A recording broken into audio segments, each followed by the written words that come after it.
Hello and happy National Lost Sock Memorial Day. I'll give you guys a few seconds to lament those missing socks while I open everything up here. All right, and today is day 7 of the roadmap to home ownership. So if you guys have not been following along and this is your first time, here is the complete roadmap. Yesterday, we talked about being an escrow, what that means, what an escrow officer is doing, title insurance, all of those fun things. And today we're just going to talk about just getting right to the final details. So let me go ahead and forward that. So we've already performed the due diligence. That's kind of the first 10 days or so of the contract. Ordering the appraisal, that can happen at any time. Usually what we do is we wait until we get a little bit closer to when the loan deadline is due. So that's a financing and appraisal deadline.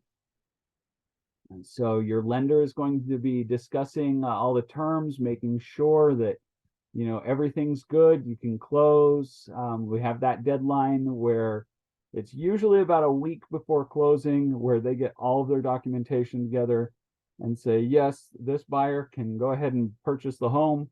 If they say anything other than that, then we have that deadline to go ahead and cancel the contract. But hopefully nothing like that ever happens.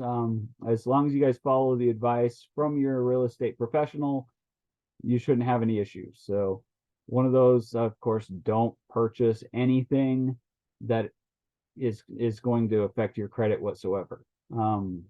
Any cars, furniture, keep all of that stuff until after closing, because it's a lot easier to close on the house than it is to get the furniture and then close on the house. So do it on the opposite order and you should be fine. Get the furniture in the car for the house after you get the house, and that's the way to do it. All right, so other than that, there's some information with the inspection. You may have gone back to the seller, renegotiated either price reduction, get the seller to do some repairs. FHA does require some repairs to be made. It depends on what needs to be done in the house. So at this point, what we're going to do is do a final walkthrough.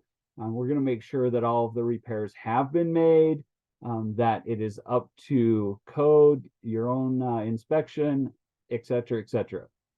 So, all right. And then tomorrow, we're just going to talk a little bit about closing and what's involved in taking care of closing. And then after that, what happens. And so I am Brian Burrows with Equity Real Estate. You can visit my website, buyandsellinutah.com. Also on Facebook, and just look up Brian Burrows Realtor. All right, and we will see you again tomorrow.